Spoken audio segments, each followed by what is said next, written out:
NCERT द्वारा प्रस्तुत है कहानी டிஜிலாக்கர். டிஜிட்டல் கல்வியை பற்றி அறிந்து கொள்ள டிஜிலாக்கர் ஆப்பை எவ்வாறு பயன்படுத்துவது, இது நமது தினசரி வாழ்வில் எவ்வாறு பயன்படுகிறது என்பதை அறிந்து கொள்வதற்கு இக்கதை உதவுகிறது. மாணிக்கம் 55 வயது முதியவர். தன் தோட்டத்தில் விளைந்த காய்கறிகளை அவர் தினமும் பெரிய மார்க்கெட்டுக்கு கொண்டு சென்று விற்றுவிட்டு மதிய நேரத்தில் வீடு திரும்புவார். ஆயுத பூஜை கொண்டாடிய மறுநாள் அவ்வாறு காய்கறிகளை விற்றுவிட்டு திரும்பியபோது வழியில் போலீசார் அனைத்து வண்டிகளையும் நிறுத்தி இன்சூரன்ஸ் மற்றும் டிரைவிங் லைசென்ஸ் இருக்கிறதா என்று சோதனை செய்து கொண்டு இருந்தனர். பெரியவரே, வண்டியை நிறுத்துங்க. வண்டிக்கான டாக்குமெண்ட் எடுங்க. ஐயா, நேற்று வண்டியை சுத்தம் பண்ணும்போது டாக்குமெண்ட் எடுத்து வெளியே வச்சிட்டேங்க ஐயா. அப்புறம் உள்ளே எடுத்து வைக்க மறந்துட்டேங்க ஐயா. மன்னிச்சு கொஞ்சம் பெரிய மனசு பண்ணுங்க ஐயா. அப்படியா? போய் ஓரமாக நில்லுங்க. வேறு வழி இல்லை, 500 ரூபா ஃபைன் கட்டணும்.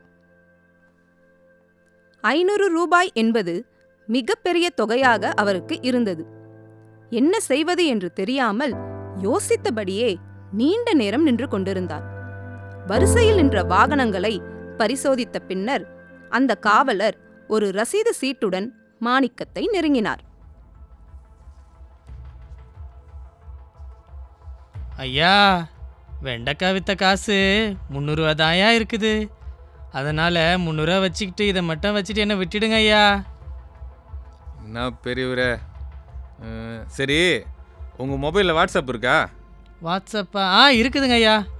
அப்போ ஒன்று செய்யுங்க, உங்கள் வீட்டில் உள்ளவங்களை ஃபோன் பண்ணி உங்கள் டிரைவிங் லைசன்ஸு, இன்சூரன்ஸு, பேப்பர் இதெல்லாம் ஒரு ஃபோட்டோ எடுத்து உங்கள் ஃபோனுக்கு அனுப்ப சொல்லுங்கள். அப்படிங்களா ஐயா? உடனே இப்பயே ஃபோன் பண்ணி சொல்லிடுறேன்.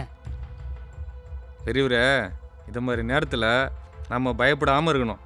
அதுக்கு தான் அரசாங்கம் டிஜிலாக்கர்னு ஒன்று அறிமுகப்படுத்தியிருக்காங்க. பேங்க் லாக்கரு கேள்விப்பட்டிருக்கேங்க ஐயா. அது என்ன டிஜிலாக்கரு? நல்லா கேட்டிங்க போங்க. இதோட பயனை சொல்கிறேன்.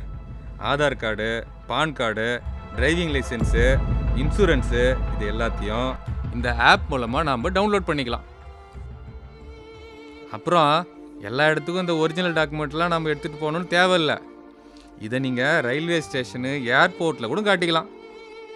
அது மட்டும் இல்லை, நம்மக்கிட்ட இருக்கிற ஒரிஜினல் டாக்குமெண்ட்ஸையும் ஸ்கேன் பண்ணி இந்த ஆப்பில் நீங்கள் அப்லோட் பண்ணிக்கலாம். ஓ, நல்லா சொன்னீங்க ஐயா. இதில் எப்படிங்க ஐயா சேர்றது? இதுக்கு ரிஜிஸ்டர் பண்ணுறதுக்கு ஆதார் நம்பர் நம்மளோட ஃபோன் நம்பர் கூட லிங்க் ஆகியிருக்கணும். அவ்வளோதான். அப்படி இருந்தால் நம்ம ரொம்ப சுலபமாக இதை ரிஜிஸ்டர் பண்ணிடலாம். நம்ம வசதிக்காக நம்மளோட அரசாங்கம் இதை நமக்காக அறிமுகப்படுத்தியிருக்கு. ஓ, இவ்வளோ சுலபமாக இருக்குங்களா ஐயா? உடனே போய் என் நண்பர்களெல்லாம் சொல்லி டிஜிலாக்கரை பற்றி ஒரு விழிப்புணர்வை ஏற்படுத்திடுறேன். இந்த விஷயத்த நீங்கள் உங்களோட வச்சுக்காதீங்க, மற்றவங்களுக்கும் எடுத்து சொல்லுங்க. நிச்சயமாங்க ஐயா. பேங்க் லாக்கர் என்பது அனைவரும் அறிந்ததே. அதுபோல நமது அரசாங்கம் அறிமுகப்படுத்திய டிஜிலாக்கர் பயன்பாட்டினையும் அறிந்து பயன்பெறலாம். நன்றி, வணக்கம்.